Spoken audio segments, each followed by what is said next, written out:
Laras Faizati Hairunisa ditetapkan menjadi tersangka penghasutan membakar gedung Mabes Polri saat aksi unjuk rasa yang dilakukan beberapa waktu lalu. Ia diamankan pihak kepolisian di kediamannya di Lubang Buaya, Cipayung, Jakarta Timur pada Senin 1 September 2025. Istri dari Ketua RT setempat bernama Lia mengatakan awalnya pihak kepolisian dari Barreskrim Polri mendatangi rumahnya untuk menanyakan lokasi kediaman Laras pada Senin sore. Lia mengatakan saat itu ada 3 orang polisi pria dan 1 orang polisi wanita yang datang ke rumahnya. Lia awalnya mengaku tak mengetahui bahwa ada warga bernama Laras Faizati karena Laras jarang bersosialisasi dengan warga. Namun Lia baru sadar ketika polisi menanyakan nama Ibunda Laras yang tak asing di telinganya. Singkat cerita, Lia mengantar polisi tersebut ke kediaman Laras. Menurut Lia, saat itu Ibunda Laras menangis ketika anaknya dibawa oleh polisi. Saat dibawa pihak kepolisian, kedua tangan Laras tidak diborgol. Saat itu Laras didampingi 1 anggota keluarganya, yaitu adik laki-lakinya.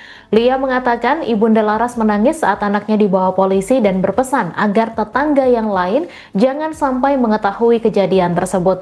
Ibunda Laras juga tak menyangka anaknya melakukan penghasutan di media sosial. Polisi berapa orang tuh, Bu? 3 orang sama poluan 1. Poluan 1. Oh, langsung Ibu anterin tuh ke rumahnya. Enggak saya anterin enggak. Enggak. Lama dulu di sini. Karena dia nanya-nanya. Nah, kan sedangkan saya kan nggak tahu nama Mbak Laras itu, saya nggak tahu, nggak kenal. Dia bilang ibunya namanya sini, dia nggak tahu, Pak. Ada juga nama ibu itu anaknya laki-laki semua. Saya bilang gitu. Saya namanya juga saya nggak kenal. Saya gitu. Tapi masih tinggal di sini ternyata, Bu?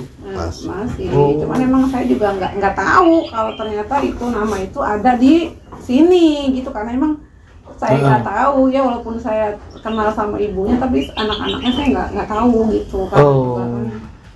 Tapi pihak kepolisian ngejelasin kalau Mbak Laras ini dicari karena misalnya di media sosial gitu. Dia nggak ngejelasin itu. Cuman pas itu ngasih lihat aja nih Bu nih ininya.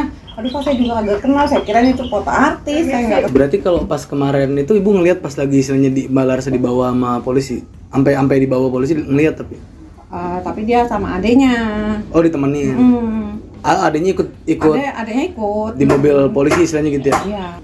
Sama ibunya itu saya juga udah, namanya saya juga kan seorang ibu ya, Mas. Iya. Saya lihat ibunya itu ibunya udah nangis, udah pelukan nama saya gitu. Saya juga. Ibunya sempat nangis, Bu. Iya sedih lah, Mas, namanya anaknya itu. Udah tugas saya udah nganternya ke situ, udah selesai, udah.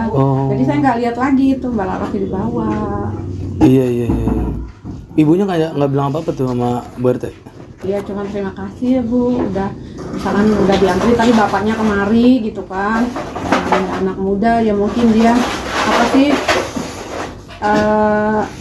namanya jiwa muda gitu ya, apa gitu dia namanya ya, mungkin apa sih ya, cuman sekedar ekspresi ya, apa iya mungkin sesaat menyuarakan, kadang menyuarakan hatinya atau gimana, saya juga nggak ngerti deh ya. Itu bahasa yang begitu. Ya udah, namanya kadang kan kalau kayak gitu nama sama saya misalkan posisi saya ada di situ, kalau saya nggak pasti, saya udah nangis